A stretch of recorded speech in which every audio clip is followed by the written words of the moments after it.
Good morning students, मैं Mukesh Saini, PGT mathematics, government senior secondary school Khori, district Rewari, आपका इस Edusat प्रसारण में स्वागत करता हूँ। प्यारे बच्चों, हम इस समय इंटीग्रेशंस के बारे में पढ़ रहे हैं और हम एनसीईआरटी बुक की 2 एक्सरसाइज पूरी कर चुके हैं। आज हम एनसीईआरटी बुक की एक्सरसाइज 7.3 की प्रॉब्लम शुरू करेंगे। ये जो एक्सरसाइज है बेसिकली ट्रिग्नोमेट्रिक फंक्शंस पर बेस्ड है। ट्रिग्नोमेट्रिक फंक्शंस में हमने कुछ क्वेश्चंस, कुछ स्टैंडर्ड रिजल्ट्स के बारे में इससे पहले वाली 2 एक्सरसाइजेस में पढ़ा है। अब कुछ और ट्रिग्नोमेट्रिक फंक्शंस के बारे में इस एक्सरसाइज में पढ़ने जा रहे हैं। आइए हम शुरू करते हैं। पहले हम टेंजेंट x का इंटीग्रेशन करना सीखें, क्योंकि अब हम सब्स्टिट्यूशन मेथड सीख चुके हैं। टेंजेंट x का इंटीग्रेशन अभी तक हमने सॉल्व नहीं किया है। टेंजेंट x को इंटीग्रेट करने के लिए हम इसको sin x upon cos x की फॉर्म में लिख देते हैं। उसके बाद cos x को हम t पुट कर लेते हैं और डिफरेंशिएट कर लेते हैं विद रेस्पेक्ट टू t। तो cos x का जो डेरिवेटिव t के रेस्पेक्ट में होता है वो माइनस sin x होता है और t का t के रेस्पेक्ट में डिफरेंशिएशन 1 होगा। इसलिए हम sin x dx को माइनस dt भी लिख सकते हैं। तो जो इंटीग्रेशन है वो अब हम इस फॉर्म में लिख देंगे, माइनस dt ओवर t। और इसका जो इंटीग्रेशन है माइनस लॉग t। t का मीनिंग यहां पर cos x। तो यानी कि टेंजेंट x का जो इंटीग्रेशन है minus log cos x plus c लिखा जा सकता है। लेकिन cos x को भी तो हम सॉल्व कर सकते हैं। जैसे जो cos x है उसे हम 1 अपॉन सेकेंड x भी लिख सकते हैं। यानी कि हम इसको लिखेंगे minus of log 1 minus log second x।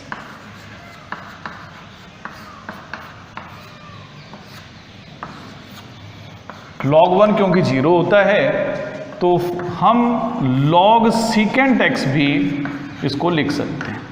तो यानी अब आपको याद रखना है कि जो टेंजेंट x है उसका इंटीग्रेशन या तो हम माइनस लॉग cos x लिखें या फिर log सेकेंड x लिखें।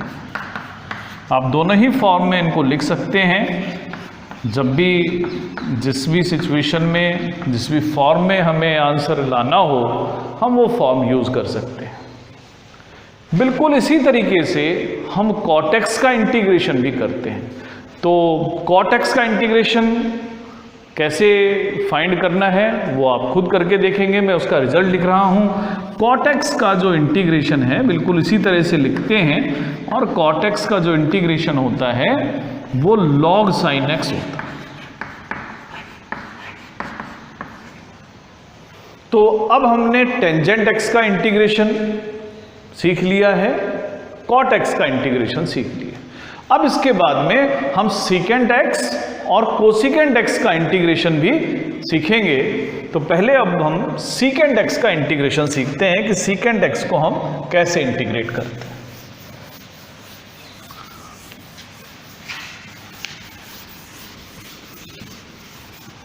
सेकेंड x का इंटीग्रेशन करने के लिए, क्योंकि यहां हम कोई सब्स्टिट्यूशन मेथड यूज नहीं कर सकते, अकेला ही फंक्शन है, तो सेकेंड x का इंटीग्रेशन करने के लिए हम एक फंक्शन लेते हैं second x plus tangent x। इसी से इसको मल्टीप्लाई कर लेते हैं, इसी से डिवाइड भी कर लेते हैं। तो जब मल्टीप्लाई और डिवाइड कर लेते हैं सेकेंड x से तो हमारे पास ये सिचुएशन बनती है।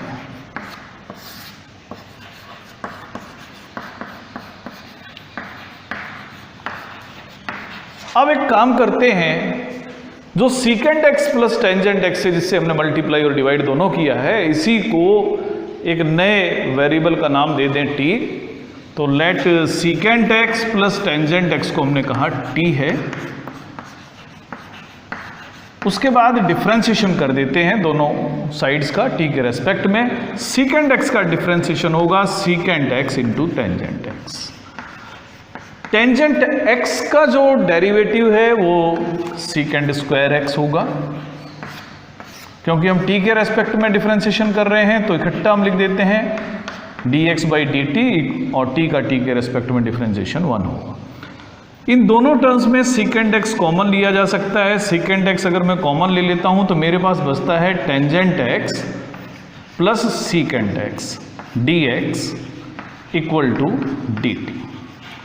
और ये जो एक्सप्रेशन आप देख रहे हैं secant x into tangent x plus secant x into d x, ये dt के इक्वल है। असल में ये हमारा पूरा न्यूमरेटर है, यानी इंटीग्रेशन हमारा बन गया dt अपॉन टी, यानी कि log t। t की वैल्यू पुट कर दीजिए तो t की जो वैल्यू होगी secant x plus tangent x plus c. तो अब हमें रिजल्ट याद रखना है कि सीकेंट एक्स का जो इंटीग्रेशन है वो log secant x plus tangent x plus c होता है। हालांकि ये एक ट्रिग्नोमेट्रिक फंक्शन है, secant x plus tangent x को अगर हम सॉल्व कर लेते हैं तो और भी हम इनको अलग अलग फॉर्म में लिख पाएंगे, और वो सभी वैलिड फॉर्म्स हैं। अब इसके बाद में हम कोसिकेंट एक्स का इंटीग्रेशन करना चाहेंगे। तो कोसिकेंट एक्स का इंटीग्रेशन करने के लिए, क्योंकि ये सब स्टैंडर्ड रिजल्ट्स हैं, यहां पर भी यही प्रक्रिया दोहराते हैं। कोसिकेंट एक्स का इंटीग्रेशन करने के लिए आप cosecant x plus cot x से भी मल्टीप्लाई डिवाइड कर सकते हैं, cosecant x minus cot x से भी मल्टीप्लाई डिवाइड कर सकते हैं। तो हम cosecant x minus cot x से मल्टीप्लाई और इसी से डिवाइड कर सकते हैं।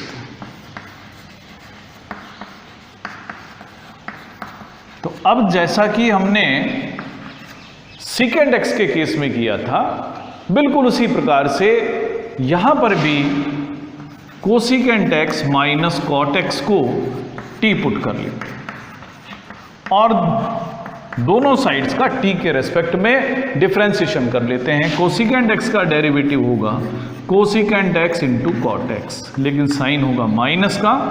इसी तरह से कॉट एक्स का जो डेरिवेटिव है माइनस कोसिकेंट स्क्वायर एक्स होगा, माइनस तो था ही, तो ये हो जाएगा प्लस, और dx बाई डी टी का t के रेस्पेक्ट में डिफरेंशिएशन हुआ।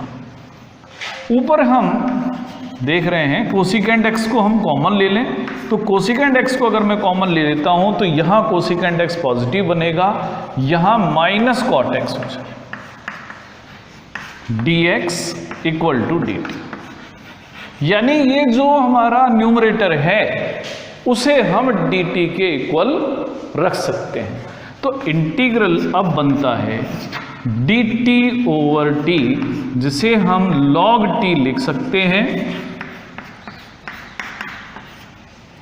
यानी log of cosecant x minus cot x plus c. तो ये हो गया इंटीग्रेशन कोसिकेंट x का। तो अब हमारे पास सभी 6 ट्रिग्नोमेट्रिक फंक्शंस के इंटीग्रल्स तैयार हैं। एक बार फिर हम इनको रिवाइज कर सकते हैं। साइन एक्स का इंटीग्रेशन माइनस कॉस एक्स होगा, कॉस एक्स का इंटीग्रेशन साइन एक्स होगा, टेंजेंट एक्स का इंटीग्रेशन या तो माइनस लॉग कॉस एक्स होगा या लॉग सीकेंट एक्स होगा, कॉट एक्स का इंटीग्रेशन लॉग साइन एक्स होगा, सीकेंट एक्स का integration log secant x plus tangent x होगा, और कोसिकेंट एक्स का integration log of cosecant x minus cot x plus c होगा। तो अब हम तैयार हैं अपने बेसिक ट्रिग्नोमेट्रिक फंक्शंस के इंटीग्रेशन के लिए। अब इसके बाद में हम एक्सरसाइज 7.3 शुरू करते हैं और उसमें जो हमारा पहला क्वेश्चन है वो है साइन स्क्वायर 2x प्लस 5 को इंटीग्रेट करने के।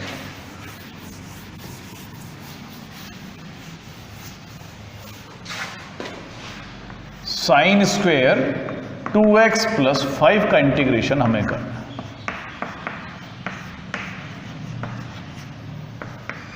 अगर ये पावर नहीं होती तो हम आराम से इसको इंटीग्रेट कर पाते, लेकिन जो ये 2 पावर्स हैं इसकी वजह से फिलहाल हमें दिक्कत है, तो इसके लिए हमें ट्रिग्नोमेट्री की हेल्प ही लेनी पड़ेगी।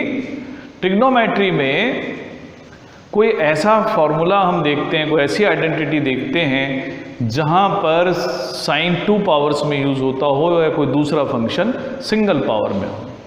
तो इसके लिए आप एक फॉर्मूला याद कीजिएगा, cos 2x का एक फॉर्मूला हमने पढ़ा। तो cos 2x का एक आइडेंटिटी है 1 माइनस 2 साइन स्क्वायर एक्स, यानी कि 2 साइन स्क्वायर एक्स को आप 1 माइनस cos 2x लिख सकते हैं और साइन स्क्वायर एक्स को आप 1 माइनस cos 2x अपॉन 2 लिख सकते हैं। तो आगे से आप लोग याद रखिए कि साइन स्क्वायर में या साइन के किसी भी इवन पावर के लिए आपको इंटीग्रेशन करना हो तो आप यही आइडेंटिटी यूज करेंगे। इसके हेल्प से ही आप इंटीग्रेट कर पाएंगे। अगर साइन की कोई भी इवन पावर आ जाती है तो इसी तरीके से कॉस के लिए भी हम बात करेंगे। फिलहाल हम साइन स्क्वायर एक्स की ही बात कर रहे हैं, तो जब भी साइन की कोई इवन पावर आती है आप इस आइडेंटिटी का यूज करें। तो यहां पर भी ऐसा ही हो रहा है, साइन की इवन पावर है, इसलिए इस फंक्शन को हम सिंप्लीफाई इस तरीके से कर सकते हैं कि 1 माइनस कॉस। आपने देखा था जब आपने साइन स्क्वायर एक्स लिखा तो वहां cos 2x आए, यानी जो एंगल आप यूज कर रहे हैं उसका डबल एंगल लेना है। तो 2x प्लस 5 का भी आपको एंगल डबल कर देना है, यानी या तो आप इसको लिखें 4x प्लस 10 या 2 से मल्टीप्लाई करते हुए लिख दें और फिर आप इसको 2 से डिवाइड कर दें। अब हम इंटीग्रेशन कर पाएंगे। इसको इंटीग्रेट करने के लिए हम 2 पार्ट्स में लिख देते हैं। 1/2 का इंटीग्रल हम अलग कर लेते हैं और उसके बाद में 1/2 इंटू कॉस 4x प्लस 10 का इंटीग्रेशन अलग से। तो 1/2 का तो हम इंटीग्रेशन कर ही देंगे, x/2 होगा माइनस 1/2 cos 4x प्लस 10 को हम अलग से इंटीग्रेट भी कर सकते हैं, सीधा भी करके दिखा देंगे। मान लेते हैं फिलहाल ये I1 है, इसको इक्वेशन नंबर 1 डाल दीजिए। अब I1 कौन है? cos 4x plus 10। इसको इंटीग्रेट करने के लिए 4x प्लस 10 को आप t मान लीजिएगा। 4x प्लस 10 को जब आप t मानेंगे तो 4 dx बाई dt 1 होगा, तो यानी dx जो होगा वो dt अपॉन 4 होगा। तो I1 को हम लिख सकते हैं cos 4x प्लस t की जगह आपने लिखा t और dx की जगह आपने लिखा dt अपॉन 4, यानी आपको cos t का इंटीग्रेशन करना है जो कि sin t होगा। 4 से डिवाइड कर देंगे तो sin t आपने लिखा था 4x प्लस 10 डिवाइडेड बाय 4, ये I1 हो गया। कांस्टेंट ऑफ इंटीग्रेशन हम एक ही बार यूज कर लेते हैं, तो इक्वेशन 2 से जो I1 की वैल्यू मिली है वो इक्वेशन 1 में पुट कर लें, तो जो इंटीग्रल होगा हमारा x/2 minus 1/2 into sine 4x plus 10 divided bye 4।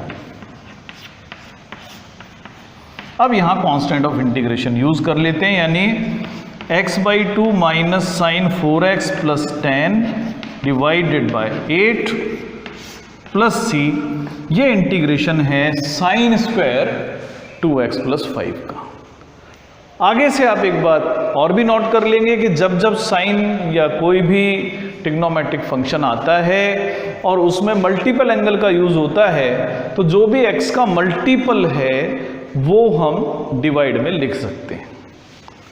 इसके बाद जो अगला क्वेश्चन है, क्वेश्चन नंबर 2, इसमें दो ट्रिग्नोमेट्रिक फंक्शंस मल्टीप्लाई हो रहे हैं और क्वेश्चन है हमारा sine 3x into cos 4x।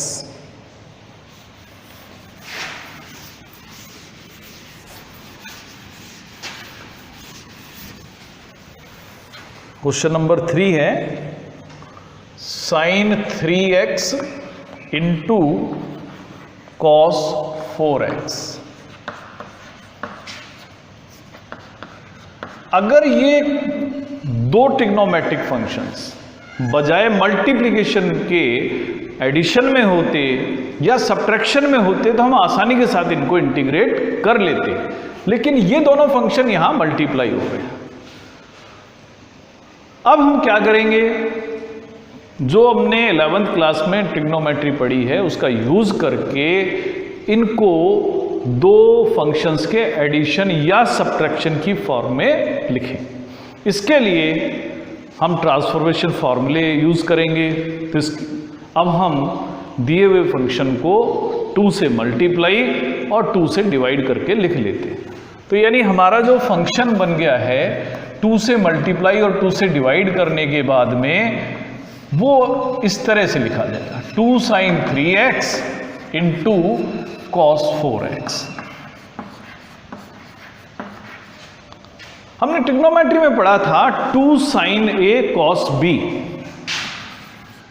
को हम कैसे लिख सकते हैं। 2 साइन a कॉस b को किस तरह से लिख सकते हैं।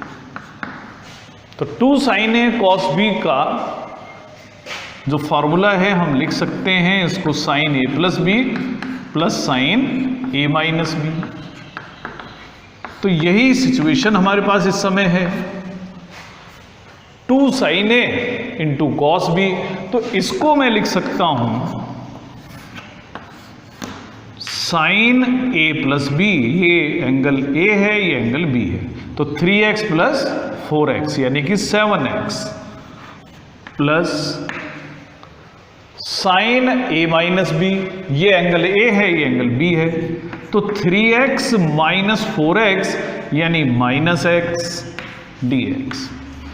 लेकिन ये भी हम लोगों ने पढ़ रखा है कि sine of minus x minus sine x के इक्वल होता है, तो यानी इंटीग्रल जो है वो अब ऐसे लिखा जा सकता है sign 7x minus sign x। तो अब तो हमें कोई दिक्कत ही नहीं है क्योंकि दो फंक्शन जहां पहले मल्टीप्लिकेशन में थे अब वो सब्ट्रैक्शन की फॉर्म में लिखे हुए हैं, जिनको इंटीग्रेट करना बड़ा आसान है। दोनों को अलग अलग इंटीग्रेट कर देते हैं। साइन 7x का जो इंटीग्रेशन होगा वो minus cos 7x divided by 7 होगा।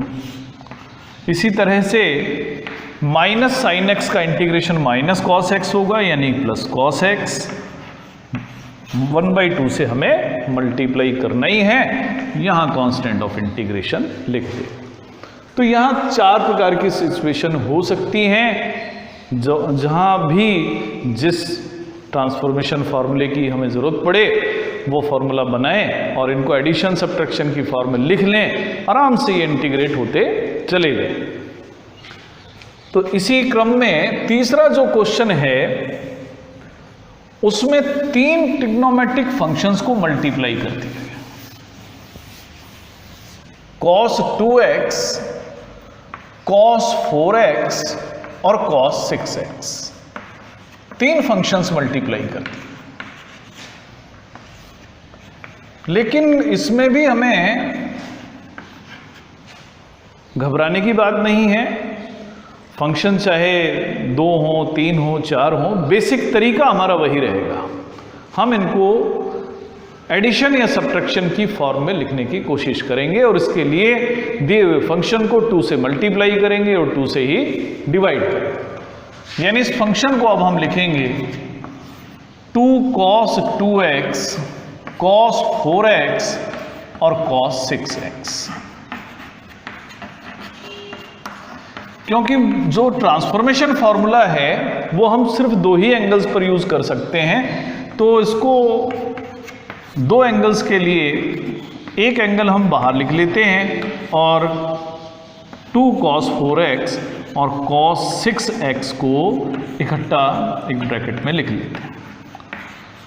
तो अब यहां पर हमें यूज करना है 2 cos a cos b, और आपको याद होगा कि 2 cos a cos b cos a plus b plus cos a minus b के इक्वल होता है,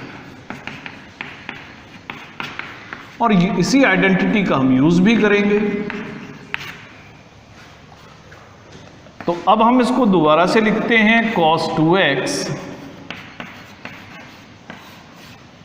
2 cos a cos b को हमने लिखा cos a प्लस b, ये एंगल a है, ये एंगल b है, तो cos of a plus b यानी 4x और 6x का सम 10x plus cos a minus b यानी 4x माइनस 6x जो कि माइनस 2x के इक्वल है।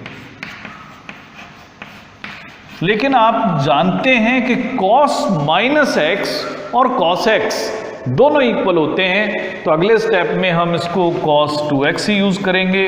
तो cos 2x into cos tangent x plus cos 2x। अब इसके बाद में एक बार पूरे को फिर मल्टीप्लाई, तो मेरे पास एक बार फिर 2 फंक्शन बनते हैं। पहला फंक्शन है cos 2x into cos 12x और दूसरा फंक्शन है 1/2 into cos 2x।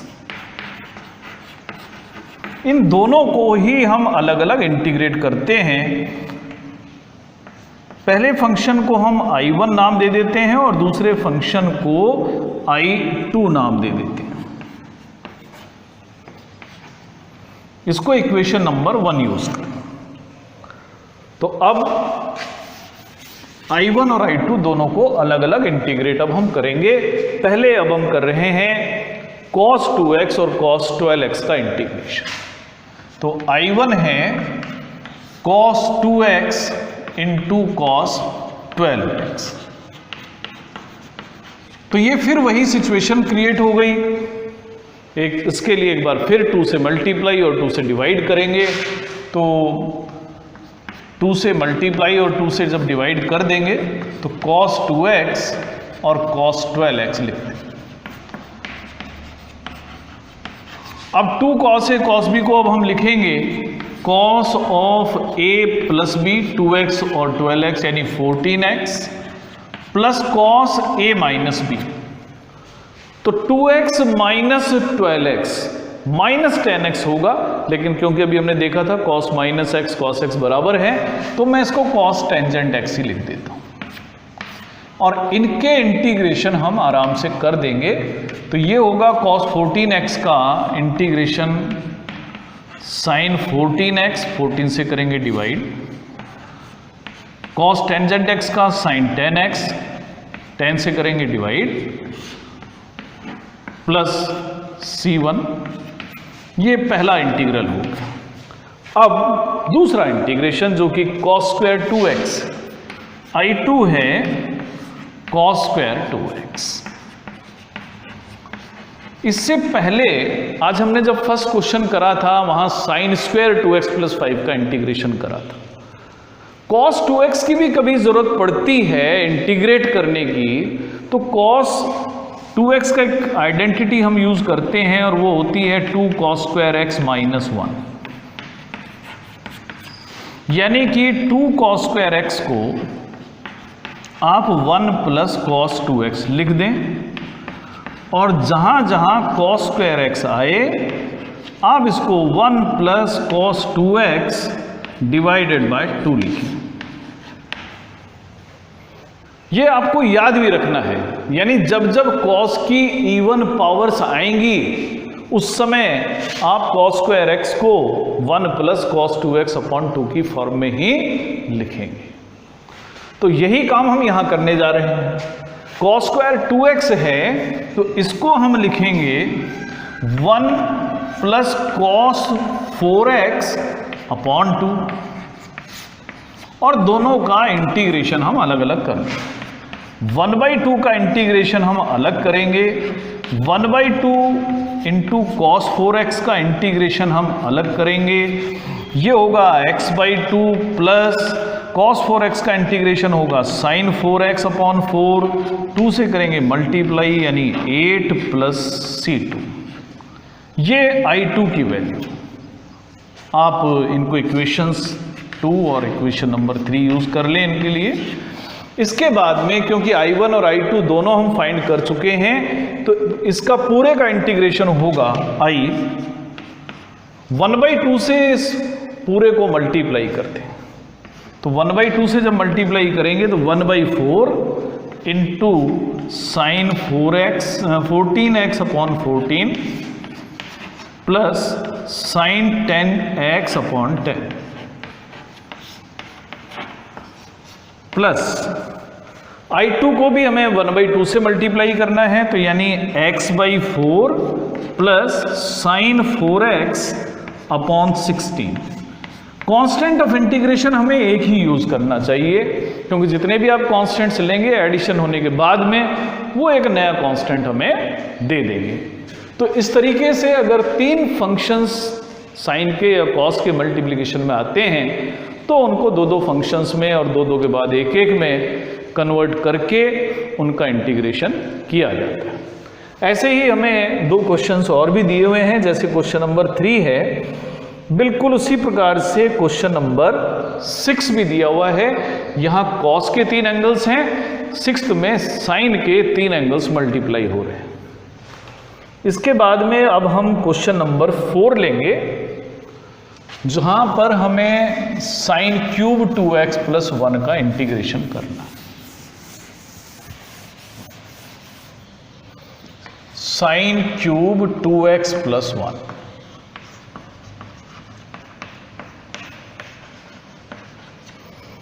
Sine cube 2x plus 1 का इंटीग्रेशन करने के लिए फिलहाल 2x प्लस 1 को तो हम t ले लेते हैं और डिफरेंशिएशन करते हैं, तो हमें मिलता है 2 इंटू dx/dt इक्वल टू 1, यानी dx को हम dt/2 भी लिख पाएंगे। और हमारा जो इंटीग्रल होगा I वो होगा sine cube t into dt/2, 1/2 से यहां मल्टीप्लाई। इवन पावर्स को कैसे इंटीग्रेट करना है साइन की, वो तो हम सीख चुके हैं, लेकिन अगर 3 पावर्स आ जाती हैं तो कैसे करें। तो इसके लिए फिलहाल हमारे पास में जो तरीका है,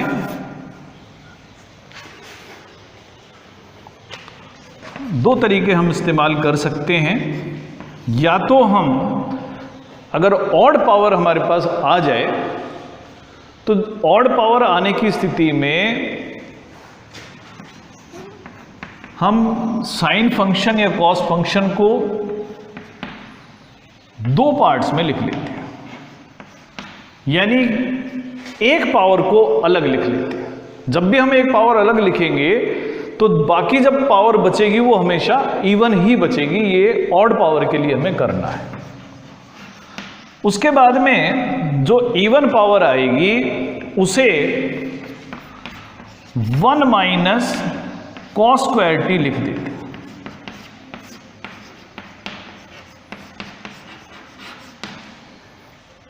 अब कॉस टी को एक नया नाम दे दें। कॉस टी हमने कहा z है, तो डिफरेंशिएशन करने पर हमें मिलेगा z के रेस्पेक्ट में जब डिफरेंशिएशन करेंगे तो कॉस टी का derivative minus sine t, t का dt अपॉन dz और z का z के रेस्पेक्ट में 1, यानी साइन टी dt को माइनस dz लिख सकते हैं। तो इंटीग्रेशन हुआ 1/2 into 1 minus t, cos square t को हमने z लिखा है तो 1 माइनस जेड स्क्वायर, और साइन टी dt को हम माइनस dz लिख देंगे। तो dz हम यहाँ लिख देते हैं, बाहर लगा देते हैं माइनस।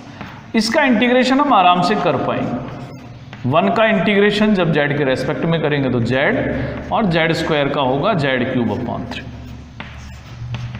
z की वैल्यू रख देते हैं।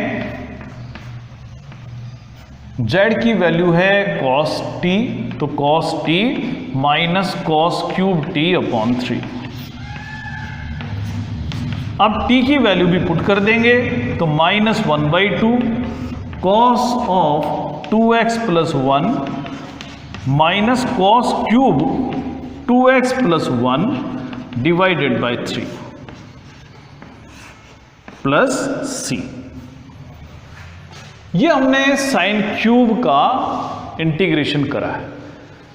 साइन क्यूब x हो या cos क्यूब x हो, इसको इंटीग्रेट करने के लिए हम और भी तरीके इस्तेमाल कर सकते हैं, लेकिन ऑड पावर्स जब भी आती हैं साइन या कॉस की, तो आपको इसी तरीके से करना चाहिए कि उनमें से एक पावर को अलग रख लें। बाकी इवन पावर्स जब भी आएंगी तो साइन स्क्वायर के केस में उसको 1 माइनस कॉस स्क्वायर टी की पावर की फॉर्म में लिखेंगे, और कॉस स्क्वायर टी अगर होगा तो उसको 1 माइनस साइन स्क्वायर टी की फॉर्म में लिखेंगे, और जो यहाँ फंक्शन होगा उसी को एक नए वेरिएबल का नाम दे देंगे, तो उसके बाद वो इंटीग्रेट आराम से हो जाएगा। तो प्यारे बच्चों, आज हमने ट्रिग्नोमेट्रिक फंक्शंस के कुछ क्वेश्चंस किए हैं। इनके अगले क्वेश्चंस को हम 7वें लेक्चर में लेंगे। तब तक आप ट्रिग्नोमेट्रिक फंक्शन से रिलेटेड जितनी आइडेंटिटीज़ हैं उनकी आप प्रैक्टिस कीजिएगा। आपको अगर वो आइडेंटिटीज़ याद हैं तो इन फंक्शंस के इंटीग्रेशन में आपको किसी प्रकार की दिक्कत नहीं आएगी। आज के लिए इतना ही, धन्यवाद।